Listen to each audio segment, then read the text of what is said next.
very important aspect in our syllabus. Management. What do you mean by management? Management ಅಂದ್ರೆ ಏನು ಅಂತ ನಿನ್ನೆ class ಅಲ್ಲಿ ಸ್ವಲ್ಪ ನೋಡಿದ್ವಿ. ಇವತ್ತು ಸ್ವಲ್ಪ ವೆರಿ ಇಂಪಾರ್ಟೆಂಟ್ ಮ್ಯಾನೇಜ್ಮೆಂಟ್ ನ ಆಬ್ಜೆಕ್ಟ್ಸ್ ಏನು very important in your syllabus. Objectives of management, ಉದ್ದೇಶ ಏನು, ಮ್ಯಾನೇಜ್ಮೆಂಟ್ ಮಾಡುವ ಉದ್ದೇಶ ಏನು ಅಂತ ಹೇಳಿದ್ರೆ we classified into very important three parts in the management objectives. First one, organizational objectives, social objectives and also personal objectives. ಮೂರು ರೀತಿಯಾಗಿ ನಾವು ಏನು ಮಾಡ್ತೀವಿ, we classified into three parts. First one, very important, organizational objectives. First one, very important. We start a business, we start a company. ನಾವು ಒಂದು organisation ಶುರು ಮಾಡಿದ್ದೀವಿ ಅಂತ ಕೊಡ, ನೀವೇ ಶುರು ಮಾಡಿದ್ದೀರಿ ಅಂತ ಕೊಡ, ನಮ್ಮದೇ ಆರ್ಗನೈಸೇಷನ್. ಸೊ ಕಾಮನ್ ಆಗಿ ಸರಳವಾಗಿ ನೋಡೋದಾದ್ರೆ ಆರ್ಗನೈಸೇಷನಲ್ ಆಬ್ಜೆಕ್ಟಿವ್ಸ್, ನಾವೇ ಕಂಪನಿಯನ್ನು ಶುರು ಮಾಡಿರೋದು, ನಮಗೆ ನಮ್ಮದೇ ಆದ ಉದ್ದೇಶಗಳಿರುತ್ತೆ. ಏನೇನು ಉದ್ದೇಶಗಳಿರುತ್ತೆ ಅಂತ ಹೇಳಿದ್ರೆ first one very important, share holders, employees and also customers and also the government. Four important aspects. ನನ್ನ ಗಮನಕ್ಕೆ ಬಂದಿರೋ ಪ್ರಕಾರ the management is reasonable for setting and achieving the objects for the organization. Connection, ನಾಲ್ಕು ಜನಕ್ಕೆ connection ಬೇಕು. First one very important, organisation ಅಂತ ಅಂದ್ಬಿಟ್ಟೆ share holders ಬರ್ತಾರೆ, ವೆರಿ ಇಂಪಾರ್ಟೆಂಟ್. ಎಂಪ್ಲಾಯೀಸ್ ಗಳು ಬರ್ತಾರೆ, share holders and employees. Customers ಬರ್ತಾರೆ ಅಂಡ್ ಆಲ್ಸೋ ಗವರ್ನಮೆಂಟ್ ಬರುತ್ತೆ. Share holders, employees, customers and government, ನಾಲ್ಕು ಜನಕ್ಕೆ ವೆರಿ ಇಂಪಾರ್ಟೆಂಟ್ ಕನೆಕ್ಷನ್ ಆಗೋ ಹಾಗೆ we can fix on objective ಹೇಗಿರಬೇಕು, ಆರ್ಗನೈಸೇಷನಲ್ ಆಬ್ಜೆಕ್ಟಿವ್ ವೆರಿ ಇಂಪಾರ್ಟೆಂಟ್, ನಾಲ್ಕು ಜನಕ್ಕೆ ಕನೆಕ್ಷನ್ ಮಾಡೋ ಹಾಗಿರಬೇಕು. ಅದರಲ್ಲೂ ವೆರಿ ಇಂಪಾರ್ಟೆಂಟ್, ನನ್ನ ಗಮನಕ್ಕೆ ಬಂದಿರೋ ಪ್ರಕಾರ ಅದರಲ್ಲೂ very important, the main objectives of any organisation, ಯಾವ ಆರ್ಗನೈಸೇಷನ್ ಬೇಕಾದ್ರೂ ಆಗಿರ್ಬೋದು, very important, utilise the human and material resource. ಯಾವುದೇ ಕಂಪನಿಯ ಮೂಲ ಉದ್ದೇಶ ಏನು ಅಂದ್ರೆ ಮ್ಯಾಕ್ಸಿಮಮ್ ಆಗಿ high level, maximum or optimum level the utilisation of the human and also material possible ಅಂತ ಹೇಳ್ತಾರೆ. ಅದರಲ್ಲೂ ಮೂರು ರೀತಿ ನೋಡಬಹುದು. First one survival, second one profit and also third one growth. Three parts, ಅದರಲ್ಲೂ three parts. First one survival. The management ನ ಮೂಲ ಉದ್ದೇಶ ಏನು, ಆರ್ಗನೈಸೇಷನ್ ಅಬ್ಜೆಕ್ಟಿವ್ ಏನು ಅಂದ್ರೆ ಸರ್ವೈವಲ್. ಫಸ್ಟ್ ಏನಾಗಬೇಕು, ನಾವು ಈ ಸರ್ವೈವಲ್ ನಾವು ಆಗಬೇಕು ಅಂತ ಅನ್ನೋದ್ರ ಒಂದು ಮೂಲ ಉದ್ದೇಶ ಏನು ಅಂದ್ರೆ we lead in the market. First lead in the market. ನಾವು ಚೆನ್ನಾಗಿ ಲೀಡ್ ಮಾಡಿದ್ರೆ, ಬದುಕಿದ್ರೆ ಮಾರ್ಕೆಟ್ ನಲ್ಲಿ, ಸರ್ವೈವಲ್ ಚೆನ್ನಾಗಿ ಮಾಡಿದ್ರೆ, survival means everyone to know your product name very easily. ನಿಮ್ಮ ಪ್ರಾಡಕ್ಟ್ ನೇಮ್ ಏನಿದೆಲ್ಲ ಅದು ಎಲ್ರಿಗೂ ಗೊತ್ತಾಗಿದೆ, ಮಾರ್ಕೆಟ್ ನಲ್ಲಿರೋ ಎಲ್ರಿಗೂ ಗೊತ್ತಾಗಿದೆ. 90% of the consumers know your product. Types of product, ಬರೇ ಪ್ರಾಡಕ್ಟ್ ಅಲ್ಲ, types of product. It is the survival. First ಯಾವಾಗ ನೀವು ಸರ್ವೈವಲ್ ಆಗ್ತಿರೋ ಅವಾಗ ನಿಮಗೆ ಪ್ರಾಫಿಟ್ ಚೆನ್ನಾಗಿ ಬರುತ್ತೆ. ಎರಡನೇ organisational objective. First one we survival and we take the profits and next we grow in the market. First ನಾವು ಬದುಕಬೇಕು, we survival in the market. Second one profit, we take the profit, ನಾವು profit ಅನ್ನು ತೆಗೆದುಕೊಳ್ಳಬೇಕು. ಜೊತೆಗೆ very important growth ಇರಬೇಕು market ನಲ್ಲಿ. ಯಾವಾಗಲೂ ಯಾವುದೋ ಹಳೆಯ ಪ್ರಾಡಕ್ಟ್ ಅನ್ನು ಸೇಲ್ ಮಾಡಿದ್ರೆ no one can buy your product. ಅವನಿಗೆ ಬೇಕಾಗೋ ಹಾಗೆ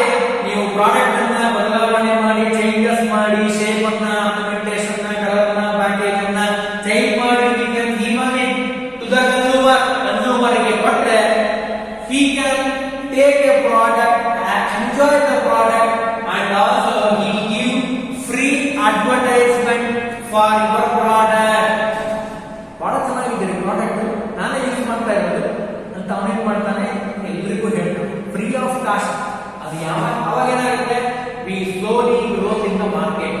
ನಮ್ಮ ಆರ್ಗನೈಸೇಷನ್ ನ ಮೂಲ ಉದ್ದೇಶ ಏನು? Optimum utilisation of human and of material. ಅದು ಮೊದಲನೇ ಉದ್ದೇಶ. ಅದರಲ್ಲೂ ಎರಡನೇದು very important, surviving, very important, take the profit and also growth of the market. Market ನಲ್ಲಿ ಗ್ರೋತ್ ಬೇಕು. ಗ್ರೋತ್ ಇಲ್ಲ ಅಂದ್ರೆ ಯಾರು ನಿಮ್ಮನ್ನ ಮಾತಾಡ್ಸಲ್ಲ. ಫಸ್ಟ್ ಸರ್ವೈವಲ್ ಆಗಬೇಕು. ಸರ್ವೈವಲ್ ಯಾವಾಗ ಸಾಧ್ಯ? Best of the quality product ಅನ್ನು ನೀವು ಮಾರ್ಕೆಟ್ ನಲ್ಲಿ ಸೆಲ್ ಮಾಡಿ to fix a reasonable price and everyone to know your product and product type. ಅವಾಗ ನೀವು ಸರ್ವೈವಲ್ ಆಗಲಿಕ್ಕೆ ಚಾನ್ಸ್ ಸಾಧ್ಯ ಇರುತ್ತೆ. And also when one time you survival in the market, slowly you get the profit. Profit ನಿಮಗೆ ಬರ್ತಾ ಹೋಗುತ್ತೆ. ಯಾವಾಗ profit ನಿಮಗೆ ಚೆನ್ನಾಗಿ ಬರುತ್ತೋ automatically you grow the market. Market ನಲ್ಲಿ ಗ್ರೋತ್ ಆಗೋ ಚಾನ್ಸಸ್ ಇರುತ್ತೆ. ನೀವು ಆಗಬೇಕು ಅನ್ನೋ ಉದ್ದೇಶನೇ ನಮ್ಮ ಆರ್ಗನೈಸೇಷನ್ ಉದ್ದೇಶ. ಹೇಳಿ, ಆರ್ಗನೈಸೇಷನ್ ಉದ್ದೇಶ first survival and take the profit and also grow the profit with the connection of very important share holders, employee, very important, customer and also government. These are very important aspects of the objectives of the organizational objectives. Second one, social object. Social objects. ಏನಂದ್ರೆ social objects ಅಂದ್ರೆ ಏನು ಅಂತ ಹೇಳಿದ್ರೆ the part of society, every organization has fulfilled a certain social objects towards the social objects. For example, corporate social responsibility, CSR ಅಂತ ಕರೀತೀವಿ. ಅಥವಾ basically it involves a creation of benefits for the society. Some of the social society objectives management. For example ನೋಡ್ರಿ, ಒಂದು ಉದಾಹರಣೆ ಕೊಡ್ತೇನೆ. Protecting environment by using a environmental friendly methods a production. For example, ನನ್ನ ಗಮನಕ್ಕೆ ಬಂದಿರೋ ಪ್ರಕಾರ ಒಂದು ಉದಾಹರಣೆ ಕೊಡೋದಾದ್ರೆ, ಅಮೆರಿಕಾದಲ್ಲಿ ನಾನು ಕೇಳಿರುವಂತದ್ದು ಒಂದು ಕಂಪನಿ. ಆ ಕಂಪನಿಯ ಒಂದು ಉದ್ದೇಶ ಏನು ಅಂದ್ರೆ, ಅವ್ರು ಮಾಡುವಂತದ್ದು ಒಂದು ಪಾಸಿಬಿಲಿಟಿ ಹೇಗಿದೆ ಅಂದ್ರೆ ಸೋಷಿಯಲ್ ರೆಸ್ಪಾನ್ಸಿಬಿಲಿಟಿ ಅಥವಾ ಸೋಷಿಯಲ್ ಆಬ್ಜೆಕ್ಟಿವ್ ಮೋಟಿವ್ ಹೇಗಿರುತ್ತೆ ಅಂತ ಕೇಳಿದ್ರೆ, ಪರ್ ಒಂದು ವೀಕ್ ನಲ್ಲಿ 7 ಡೇಸ್ ಇರುತ್ತೆ. ಹೌದಾ? ಸಂಡೇ, ಮಂಡೇ, ಭಾನುವಾರ, ಸೋಮವಾರ, ಮಂಗಳವಾರ, ಬುಧವಾರ, ಗುರುವಾರ, ಶುಕ್ರವಾರ, ಶನಿವಾರ. ಹೌದಾ? 7 ದಿವಸ ಒಂದು ವೀಕ್ ನಲ್ಲಿ ಇರುತ್ತೆ. ಒಂದು ವೀಕ್ ನಲ್ಲಿ ಸಾಟರ್ಡೇ ಏನಿದೆ, ಶನಿವಾರ, ಆ ಶನಿವಾರ ದಿವಸ ಎಂಪ್ಲಾಯಿಗಳಿಗೆ ಹಾಫ್ ಡೇ ವರ್ಕ್ ಮಾಡಿಸ್ತಾರೆ. ಇನ್ ಹಾಫ್ ಡೇ ಇದೆಯಲ್ಲ, social responsibility. What you mean by social responsibility? ಏನ್ ಮಾಡಬೇಕು ಅಂತ ಕೇಳಿದ್ರೆ, ಅವರ ಒಂದು ಸಿಟಿ ಏರಿಯಾದಲ್ಲಿರುವಂತಹ ಯಾವುದೇ ಆಶ್ರಮ ಆಗಿರ್ಬೋದು, ಆ ಆಶ್ರಮಕ್ಕೆ ಹೋಗಿ, ಅದು ಮಕ್ಕಳದಾಗಿರ್ಬೋದು ಅಥವಾ ವೃದ್ಧಾಶ್ರಮ ಆಗಿರ್ಬೋದು, ಚಿಕ್ಕ ಮಕ್ಕಳಿಗಿರ್ಬೋದು ಅಥವಾ ವೃದ್ಧಾಶ್ರಮ ಆಗಿರ್ಬೋದು, ಅಥವಾ ರೋಡ್ ನಲ್ಲಿ ರೋಡ್ ಆಗಿರ್ಬೋದು, ಹಿ ಕ್ಯಾನ್ ಕ್ಲೀನ್ ಮಾಡಬೇಕು. ಹಾಫ್ ಡೇ ಸ್ಯಾಲರಿಯನ್ನ ಅವ್ರು ಏನ್ ಮಾಡ್ತಾರೆ, ಆ ಸೋಷಿಯಲ್ ರೆಸ್ಪಾನ್ಸಿಬಿಲಿಟಿಗೆ ಖರ್ಚು ಮಾಡ್ತಾರೆ. ಹಾಫ್ ಡೇ ಮಾತ್ರ ವರ್ಕು ಕಂಪನಿಯಲ್ಲಿ. ಉದ್ದೇಶ ಏನು? ಇನ್ನು ಹಾಫ್ ಡೇ ಅವ್ರು ಏನ್ ಮಾಡಬೇಕು, ಈ can using a social responsibility. ಅರ್ಧ ದಿವಸ ಸೋಷಿಯಲ್ಗೋಸ್ಕರ ಖರ್ಚು ಮಾಡಬೇಕು. ಕಾರಣ ಏನು ಅಂದ್ರೆ, it is a social object of the company. ಕಂಪನಿಯ ಉದ್ದೇಶ ಅಂತ ಹೇಳ್ತೀವಿ. ಇಲ್ಲ ಅದನ್ನ ಹೇಳ್ತಾರೆ, giving employment opportunity to help a deserving especially disadvantages section people of the society. ಅಂದ್ರೆ ಹಾಫ್ ಡೇ ಅವರ ಕೆಲಸ ಇಲ್ಲಿ ಸೋಷಿಯಲ್ ರೆಸ್ಪಾನ್ಸಿಬಿಲಿಟಿ ಅಂದ್ರೆ ಸಾಮೂಹಿಕವಾಗಿ, ಸಾರ್ವಜನಿಕವಾಗಿ ನಾವು ಸೇವೆಯನ್ನು ಮಾಡೋದು ನಮ್ಮ ಕರ್ತವ್ಯ. It is a duty of the organisation. ಇದು ಒಂದು ಆಬ್ಜೆಕ್ಟಿವ್ ಆಗಿರುತ್ತೆ ಅಂತ ಹೇಳ್ತೀವಿ. ಅಂದ್ರೆ ಸೇವೆ ಮಾಡುವಂತದ್ದು ನಮ್ಮ ಕೆಲಸ. ಇನ್ನು very important, providing a basic amenities. ಇನ್ ಕೆಲವು ಸಲ ಏನ್ ಮಾಡ್ತಾರೆ, ಸೋಷಿಯಲ್ ರೆಸ್ಪಾನ್ಸಿಬಿಲಿಟಿಯಲ್ಲಿ ಲೈಕ್ ಸ್ಕೂಲ್ಸ್ ಆಗಿರ್ಬೋದು, ಹಾಸ್ಪಿಟಲ್ ಆಗಿರ್ಬೋದು, ಇಲ್ಲಿ employees and members of the society ಇವರೆಲ್ಲ ಕೆಲಸ ಮಾಡೋ ಉದ್ದೇಶ ಏನು ಅಂದ್ರೆ, ಸೊಸೈಟಿಗೆ ಹೆಲ್ಪ್ ಆಗಲಿ. ಅದು ಸ್ಕೂಲ್ ಆಗಿರ್ಬೋದು, ಸೋಷಿಯಲ್ ರೆಸ್ಪಾನ್ಸಿಬಿಲಿಟಿ ಸ್ಕೂಲ್ ಬರುತ್ತೆ, ಹಾಸ್ಪಿಟಲ್ ಬರುತ್ತೆ, ಇಂಜುರಿ ಆಗಿರುತ್ತೆ, ಯಾರಿಗೋ ಪ್ರಾಬ್ಲಮ್ ಆಗಿರುತ್ತೆ, ಅವರಿಗೆ ಇವತ್ತು ಕಂಪ್ನಿ ಪರವಾಗಿ ಅವ್ರೇನ್ ಮಾಡ್ತಾರೆ, ಸಮ್ ಅಮೌಂಟ್ ಅಮೌಂಟ್ ಅನ್ನ ಫಿಕ್ಸ್ ಮಾಡ್ತಾರೆ. ಇಂತಿಂತ ಡಿಸೀಸ್ಗೆ ಇಂತಿಷ್ಟು ಅಮೌಂಟ್ ಅನ್ನ ಕೊಡಬೇಕು ಕಂಪನಿಯಿಂದಲೇ. ಯಾಕೆ? Social responsibility. ಇನ್ಫೋಸಿಸ್ ಕಂಪನಿಯವರು, ವಿಪ್ರೋ ಕಂಪನಿಯವರು ಅವರೆಲ್ಲರೂ ಸೋಷಿಯಲ್ ರೆಸ್ಪಾನ್ಸಿಬಿಲಿಟಿಯಲ್ಲಿ ಟಾಟಾ ಕಂಪನಿಯ ಓನರ್ ಆಗಿರುವಂತವರು ಏನ್ ಮಾಡಿದ್ದಾರೆ? he can given some percentage of profit. Profit ನಲ್ಲಿ 80% ಪ್ರಾಫಿಟ್ ಆಗಿದೆ ಕಂಪನಿಯಲ್ಲಿ ಹೇಳ್ಕೊಂಡು, ಫಾರ್ ಎಕ್ಸಾಂಪಲ್ ಅವ್ರು ಏನ್ ಮಾಡಿದ್ದಾರೆ? 10% he can fix the social responsibility. It is the objective of the company. Every organization management ನ ಮೂಲ ಉದ್ದೇಶ ಏನು ಅಂದ್ರೆ social responsibility. Without responsibility, social responsibility, no one can consider in the market. Market ಅಲ್ಲಿ consider ಮಾಡೋದಿಲ್ಲ. ಅದು ಒಂದು ಮುಖ್ಯವಾದ ಉದ್ದೇಶ ಅಂತ ಹೇಳ್ತೀವಿ. ಅಂದ್ರೆ ಪ್ರೊವೈಡಿಂಗ್ ಬೇಸಿಕ್ ಅಮ್ಯುನಿಟೀಸ್. ಮುಖ್ಯವಾಗಿ ಬೇಕಾಗಿರುವಂತದ್ದೇನು? ಒಂದು ಸ್ಕೂಲ್ ಫೆಸಿಲಿಟಿ. ಸ್ಕೂಲ್ ಯಾರಿಗೆ ಮಕ್ಕಳಿಗೆ ಸ್ಕೂಲಿಗೆ ಅವಕಾಶ ಇಲ್ಲ, ಫೀಸ್ ಕಟ್ಟಲಿಕ್ಕೆ ಅವಕಾಶ ಇಲ್ಲ, ಬುಕ್ ಅನ್ನ ಬೈ ಮಾಡಲಿಕ್ಕೆ ಅವಕಾಶ ಹಣ ಇಲ್ಲ ಅಂತಂದ್ರೆ he can given some amount to the students, ವಿದ್ಯಾರ್ಥಿಗಳಿಗೆ ಅಮೌಂಟ್ ಅನ್ನು ಕೊಟ್ಟು ಅವ್ರೇನ್ ಮಾಡ್ತಾರೆ? ಸ್ಕೂಲಿಗೆ ಓದಲಿಕ್ಕೆ ಅವಕಾಶವನ್ನು ಮಾಡಿಕೊಡ್ತಾರೆ. ಫೀಸ್ ಅನ್ನು ಕೊಡ್ಲಿಕ್ಕೆ, ಎಕ್ಸಾಮಿನೇಷನ್ ಆಗಿರ್ಬೋದು, ಸ್ಕೂಲ್ ಕಾಲೇಜ್ ಆಗಿರ್ಬೋದು. ಅದ್ರ ಉದ್ದೇಶ ಏನು ಅಂದ್ರೆ ಅಂಡ್ ಆಲ್ಸೋ ಹಾಸ್ಪಿಟಲ್ ಇಂಜುರಿ ಆಗಿರೋರಾಗಿರ್ಬೋದು, ಡಿಸೀಸ್ ಬಂದಿರೋರಾಗಿರ್ಬೋದು, ಅವರಿಗೆ ಆಪರೇಷನ್ ಮಾಡ್ಲಿಕ್ಕೆ ಆಗಿರ್ಬೋದು. ಹೀಗೆ some amount for social responsibility.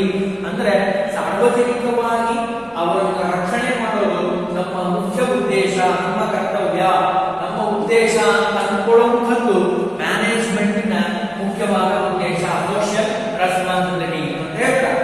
And also last one very important, personal objects ಅಂತ ಹೇಳ್ತೀವಿ. ಅಂದ್ರೆ ಆರ್ಗನೈಸೇಷನ್ಗೆ ಸಂಬಂಧಪಟ್ಟಿರುವಂತಹ ಉದ್ದೇಶಗಳು, ಸಾರ್ವಜನಿಕವಾಗಿ ಸಂಬಂಧಪಟ್ಟಿರುವಂತಹ ಉದ್ದೇಶಗಳು. Last one personal objectives. ಅಂದ್ರೆ ವ್ಯಕ್ತಿಗತವಾಗಿರುವಂತಹ ಒಂದು ಆಬ್ಜೆಕ್ಟಿವ್ಸ್ ಏನೇನಿರುತ್ತೆ ಅಂತ ಹೇಳಿದ್ರೆ, personal objectives are considered with the employees of the organisation. ಇದು fully concentrate on the employees. ನಿಮ್ಮ ಆರ್ಗನೈಸೇಷನ್ ನಲ್ಲಿರೋ ಎಂಪ್ಲಾಯಿಗಳಿಗೆ ಸಂಬಂಧಪಟ್ಟಿರುವಂತದ್ದು. First one, satisfying financial needs. ಅವರ ಉದ್ದೇಶ ಏನು? ಫೈನಾನ್ಷಿಯಲ್ ನೀಡ್ ಅನ್ನು ಫುಲ್ಫಿಲ್ ಮಾಡುವಂತದ್ದು. ಅದರಲ್ಲಿ ಮುಖ್ಯವಾಗಿ fair salary, incentives and other financial benefits. First one personal objective ಗಳಲ್ಲಿ ಇನ್ ಟೈಮಿಗೆ ಫೇರ್ ಸ್ಯಾಲರಿಯನ್ನು ಕೊಡುವಂತದ್ದು. ಚೆನ್ನಾಗಿ ಸ್ಯಾಲರಿಯನ್ನು ಕೊಡೋದ್ರಿಂದ he can work properly. ಚೆನ್ನಾಗಿ ನೆನಪಿಟ್ಕೊಳ್ಳಿ, ಅರ್ಥ ಆಗ್ತಾ ಇದೆ ಅಂತ ಅನ್ಕೊಂತೀನಿ ನಾನು ಹೇಳಿದ್ರೆ. You can given a salary, fair salary, in time salary and also incentives. Incentive ಅಂತ ನಾನು ಹೇಳಿದೆ, HRA ಆಗಿರ್ಬೋದು. HRA means house rent allowance, ಅಂದ್ರೆ ಕ್ವಾರ್ಟರ್ಸ್ ಅನ್ನು ಕೊಡೋದಾಗಿರ್ಬೋದು. CCA, city compensatory allowances, bike facility ಆಗಿರ್ಬೋದು. ಅದಕ್ಕೆ ಪೆಟ್ರೋಲ್, ಬೈಕ್ ನೀವೇ ತಗೊಂಡು ಪೆಟ್ರೋಲ್ ಕಂಪನಿಯಿಂದ ಕೊಡ್ತಾರೆ, ಆ ಫೆಸಿಲಿಟಿ ಆಗಿರ್ಬೋದು. These are all facilities to given employee in your organization to satisfy his personal needs. ಅದರಲ್ಲೂ ಫೈನಾನ್ಷಿಯಲ್ ನೀಡ್ಸ್ ಅಂತ ಹೇಳ್ತೀವಿ. Second one social needs. ಅಂದ್ರೆ for example employee by duty recognise their services, peer recognition or recognition by supervisor of the organization. ಅಂದ್ರೆ ಸಾಮಾನ್ಯವಾಗಿ ಚೆನ್ನಾಗಿ ಕೆಲಸ ಮಾಡಿದ್ದೆ ಆದ್ರೆ ಆರ್ಗನೈಸೇಷನ್ ಇಂದ ಒಳ್ಳೆ ಒಪಿನಿಯನ್ ಬಂದಿದ್ರೆ ಅದು ಪರ್ಸನಲ್ ಆಬ್ಜೆಕ್ಟಿವ್ ಆಗಿ ಕನ್ಸಿಡರ್ ಆಗುತ್ತೆ. ಚೆನ್ನಾಗಿ ಕೆಲಸ ಮಾಡ್ತಾರೆ ಇವರು ಅಂತ ಅವರು ರೆಕಗ್ನೈಸೇಷನ್ ಮಾಡಿ ಸರ್ಟಿಫಿಕೇಟ್ ಕೊಟ್ರೆ ಅದಕ್ಕೂ ನಾವೇನ್ ಕರಿತೀವಿ? Satisfying social needs. ನನಗೆ ಸೋಷಿಯಲ್ ರೆಸ್ಪಾನ್ಸಿಬಿಲಿಟಿ ಮಾಡಿ ಚೆನ್ನಾಗಿ ವರ್ಕ್ ಮಾಡಿ ಬಂದಿದ್ದಾರೆ, ಸಾರ್ವಜನಿಕವಾಗಿ ಕೆಲಸ ಮಾಡಿದ್ದಾರೆ ಅಂತ ಸರ್ಟಿಫಿಕೇಟ್ ಕೊಟ್ರೆ he can enjoy, ಅವರಿಗೆ ಖುಷಿ ಆಗುತ್ತೆ. he can work very neatly ಅಂತ ಹೇಳ್ತೀವಿ. Third one satisfying higher level needs of employee, creating opportunity for the personal growth and development. It is very important. ಇವತ್ತಿನ ಒಂದು ದೃಷ್ಟಿಗೆ ಇದು ಬಹಳ ಇಂಪಾರ್ಟೆಂಟ್. ಫಾರ್ ಎಕ್ಸಾಂಪಲ್, ಇವತ್ತು ಅಕೌಂಟೆಂಟ್ ಆಗಿದ್ದಾರೆ, ಅವರು ಒಳ್ಳೆ ವರ್ಕ್ ಮಾಡ್ತಾ ಇದ್ದಾರೆ ಅಂದ್ರೆ you can given a promotion and transfer with transfer. ಸಾಮಾನ್ಯವಾಗಿ ಗವರ್ಮೆಂಟ್ ಅಲ್ಲಿ ಏನಾಗುತ್ತೆ? ಪ್ರಮೋಷನ್ ವಿತ್ ಟ್ರಾನ್ಸ್ಫರ್ ಮಾಡ್ತಾರೆ, ಬರೀ ಪ್ರಮೋಷನ್ ಬರೀ ಟ್ರಾನ್ಸ್ಫರ್ ಮಾಡಲ್ಲ. ಪ್ರಮೋಷನ್ ವಿತ್ ಟ್ರಾನ್ಸ್ಫರ್ ಇರುತ್ತೆ. ಅಕೌಂಟೆಂಟ್ ಆಗಿದ್ರೆ ಸೀನಿಯರ್ ಅಕೌಂಟೆಂಟ್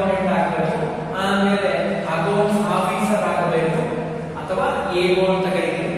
ಆಮೇಲೆ ಫುಲ್ ಮ್ಯಾನೇಜರ್ ಪೋಸ್ಟಿಗೆ ಬರಬೇಕು. Personal development and growth in the organisation.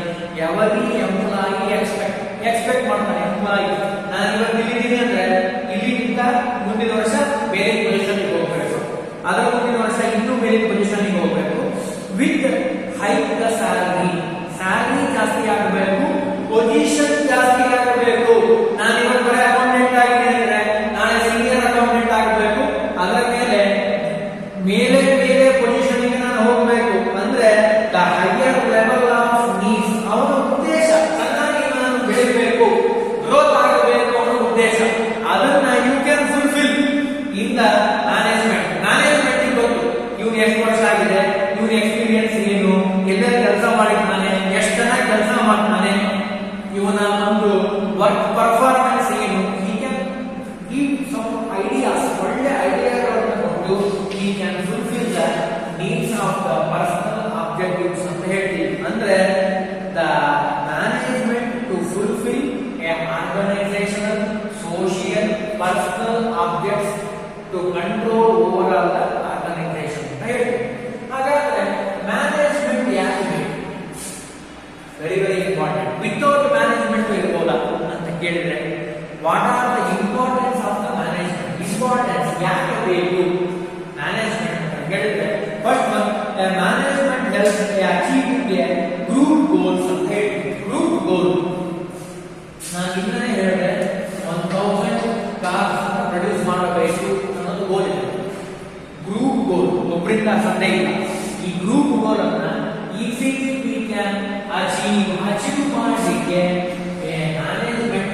ಯಾಕೆ ನಾವು ಹೇಳಿದ್ವಿ, organisation social personal objects. Once you fulfil these objects, control help the achieving the goal ಅಂತ ಹೇಳ್ತೀವಿ. ಅಚೀವ್ ಮಾಡಲಿಕ್ಕೆ ಸಾಧ್ಯ. First. Second one, management helps achieving a personal objects. ನಾನು ಈಗ ಹೇಳಿದೆ, you can give a good salary, good growth and development in your organisation. Every can work in your organisation. ನೀವು salary ಚೆನ್ನಾಗಿ ಕೊಡ್ತೀರಿ ಅಂದ್ರೆ ನಿಮ್ ಕಂಪ್ನಿಯನ್ನು ಬಿಟ್ಟು ಬೇರೆ ಕಂಪ್ನಿಗೆ ಹೋಗ್ಲಿಕ್ಕೆ ಇಷ್ಟಪಡಲ್ಲ. ನೀವು ಪೋಸ್ಟ್ ಅನ್ನು ಚೇಂಜ್ ಮಾಡ್ತಾ ಇದ್ದೀರಿ. ಇವತ್ತು ಅಕೌಂಟೆಂಟ್ ಆಗಿದ್ದಾನೆ, ನಾಳೆ ಸೀನಿಯರ್ ಅಕೌಂಟೆಂಟ್, ಆಮೇಲೆ ಹೇಗೋ ಅಕೌಂಟ್ಸ್ ಆಫೀಸರ್, ಆಮೇಲೆ ಮ್ಯಾನೇಜಿಂಗ್ ಡೈರೆಕ್ಟರ್ ಆಗ್ತಾನೆ ಅಂತಂದ್ರೆ every one can working in your organisation. ಬೇರೆ ಕಡೆ ಹೋಗ್ಲಿಕ್ಕೆ ಇಷ್ಟಪಡಲ್ಲ. ಕಾರಣ ಏನು ಅಂದ್ರೆ ಅವನಿಗೆ ತನ್ನ ಪರ್ಸನಲ್ ಆಬ್ಜೆಕ್ಟ್ ಏನಿದೆಯಲ್ಲ ಅದು ಫುಲ್ಫಿಲ್ ಆಗ್ತಾ ಇದೆ. ಅದಕ್ಕೆ ನಮಗೆ ಮ್ಯಾನೇಜ್ಮೆಂಟ್ ಬೇಕು. ಮ್ಯಾನೇಜ್ಮೆಂಟ್ ಇಲ್ಲ ಅಂದ್ರೆ ಪರ್ಸನಲ್ ಆಬ್ಜೆಕ್ಟ್ ಅನ್ನ ಫುಲ್ಫಿಲ್ ಮಾಡಲಿಕ್ಕೆ ಸಾಧ್ಯ ಇಲ್ಲ. Next, increase efficiency. When you give the personal facility, personal objectives or organisational objectives, social objectives fulfil ಮಾಡಿದ್ದೆ ಆದ್ರೆ ಕರೆಕ್ಟ್ ಆಗಿ ಇನ್ಕ್ರೀಸ್ ದ ಎಫಿಷಿಯನ್ಸಿ. ನಾನು ಹೇಳಿದೆ, ಇನ್ ಟೈಮಿಗೆ ಸ್ಯಾಲರಿ ಕೊಡೋದ್ರಿಂದ ಎಂಪ್ಲಾಯಿ ವರ್ಕ್ ವೆರಿ ಎಫೆಕ್ಟಿವ್ಲಿ. ಅದನ್ನು ಇಲ್ಲಿ ತೋರಿಸ್ತಾ ಇದ್ದಾರೆ. ಮ್ಯಾನೇಜ್ಮೆಂಟ್ ನ ಕೈಯಲ್ಲಿರುತ್ತೆ. ಮ್ಯಾನೇಜ್ಮೆಂಟ್ ಚೆನ್ನಾಗಿ ಸ್ಯಾಲರಿ ಕೊಡ್ತಾ ಇದೆ, ಇನ್ಕ್ರೀಸ್ ಮಾಡ್ತಾ ಇದೆ ಸ್ಯಾಲರಿನ ಬರೀ ಎವರಿ ಮಂತ್ ಎವರಿ ಇಯರ್ ಅಂತ ಅಂದ್ರೆ ಹಿ ಕ್ಯಾನ್ ವರ್ಕ್ ಎಫೆಕ್ಟಿವ್ಲಿ. ಒಂದು. ಇನ್ನು ಎರಡನೇದು, ಹಿ can give A fringe benefits. ನನಗೆ ಹೇಳಿದೆ ಹೌಸ್ ರೆಂಟ್ ಅಲೈನ್ಸಸ್. ನೀವು ಕ್ವಾರ್ಟರ್ಸ್ ಕೊಟ್ಬಿಟ್ರೆ ಅವನಿಗೆ ಖುಷಿ ಆಗ್ಬಿಡ್ತಾನೆ ಎಂಪ್ಲಾಯಿ. ಯಾಕೆ? ಅವನಿಗೆ ಮನೆ ಬಾಡಿಗೆ ಕಟ್ಟಬೇಕು. ಇಲ್ಲ ಅಂದ್ರೆ ವರ್ಕ್ ಮಾಡಬೇಕಾದ್ರೆ ಅಯ್ಯೋ ನಾಳೆ ಮನೆ ಬಾಡಿಗೆ ಕಟ್ಟಬೇಕಲ್ಲ ಅಂತ ಚಿಂತೆ ಮಾಡ್ತಿರ್ತಾನೆ. ಮನೆ ಕಡೆ ಗಮನ ಹೋಗ್ಬೇಕು ಒಂದು.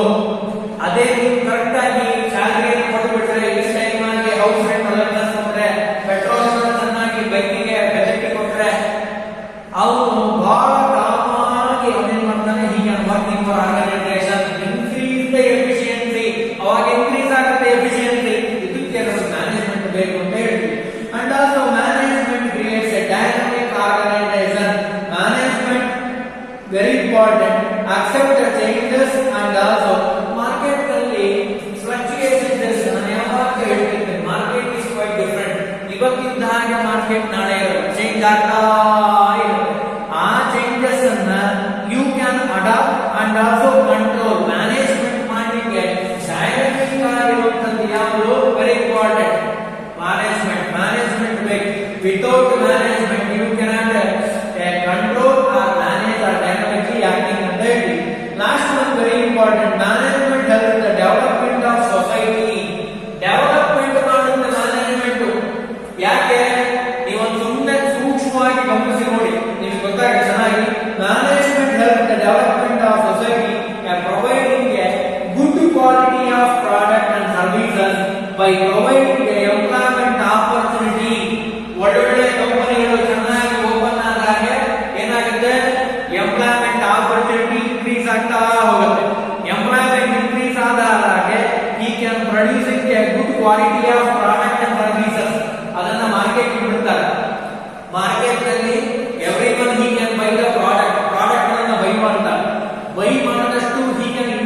ಈಗ ಪ್ರಾಡಕ್ಟ್ ಸೇಲ್ಸ್ ಅವರು ಇನ್ಕ್ರೀಸ್ ಮಾಡ್ತಾರೆ, ಪ್ರೊಡಕ್ಷನ್ ಮಾಡೋದನ್ನು, ಅವ್ರಿಗೆ ಕೆಲಸ ಸಿಗುತ್ತೆ, 10 ಜನ ಕೆಲಸ ಸಿಗುತ್ತೆ. ಯಾವಾಗ ಇನ್ಕ್ರೀಸಿಂಗ್ ಮ್ಯಾನೇಜ್ಮೆಂಟ್ ನಿಮ್ಮಲ್ಲಿ ಇಲ್ಲ ಅಂದ್ರೆ ಡೆವಲಪ್ಮೆಂಟ್ ಮಾಡಲಿಕ್ಕೆ ಸಾಧ್ಯ ಇಲ್ಲ. Development of society it involves a backbone of the development of the society ಆಗಬೇಕು ಅಂದ್ರೆ the backbone of the society, developed society management. Without management no one can develop the country, develop the company, organisation. ಯಾರು development ಮಾಡಲಿಕ್ಕೆ ಚಾನ್ಸೇ ಇಲ್ಲ, ಸಾಧ್ಯನೇ ಇಲ್ಲ ಅಂತ ಹೇಳ್ತೀವಿ. ಹಾಗಾದ್ರೆ ಆಬ್ಜೆಕ್ಟಿವ್ಸ್ ನಾವು ನೋಡಿದ್ವಿ ಇವತ್ತು, very important.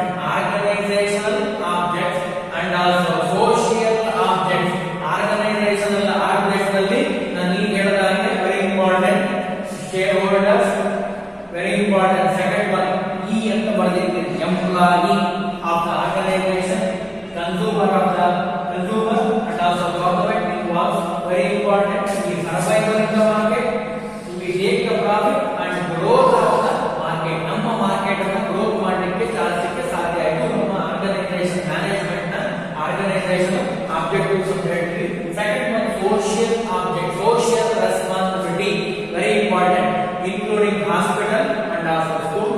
Third one personal objects, fair salary and fair fringe benefits, incentives to give the employee he can personally enjoy and also he can given a very important aspect, a position, good position.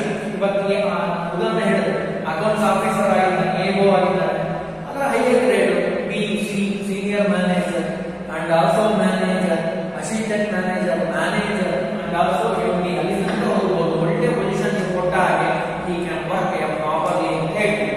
ಇದು objects ಗೆ ಸಂಬಂಧಪಟ್ಟ ಹಾಗೆ. Importance of the management ಗೆ ಬಂದ್ರೆ, management why is necessary management ಅಂತ ಹೇಳಿದ್ರೆ, ಈ management helps the achieving the common goal, group goal ಅನ್ನ ಅಚೀವ್ ಮಾಡಲಿಕ್ಕೆ ನಮಗೆ ಮ್ಯಾನೇಜ್ಮೆಂಟ್ ಬೇಕು. ಅಂಡ್ ಆಲ್ಸೋ ಪರ್ಸನಲ್ ಆಬ್ಜೆಕ್ಟ್ಸ್ ಅನ್ನ ಫುಲ್ಫಿಲ್ ಮಾಡಲಿಕ್ಕೆ ಮ್ಯಾನೇಜ್ಮೆಂಟ್ ಬೇಕು ಅಂತ ಹೇಳ್ತೀವಿ. And also when you manage the organisation commonly, quite naturally increase the efficiency of the employee. Efficiency ಜಾಸ್ತಿ ಆಗುತ್ತೆ. Last one development of the society. When you management using a management, good quality of product and also very important, increasing a very important, ನಾನು ಹೇಳಿದೆ increasing a, ಈಗಿನ ಹೇಳಿದ್ರಲ್ಲ, ವ್ಯಕ್ತಿಗತವಾಗಿ ಅವರ development ಆಗುತ್ತೆ. ಕೊನೆಯದಾಗಿ employment opportunity ಜಾಸ್ತಿ ಆಗುತ್ತೆ. ಇವೆಲ್ಲ ಮ್ಯಾನೇಜ್ಮೆಂಟ್ ಇರೋದಕ್ಕೆ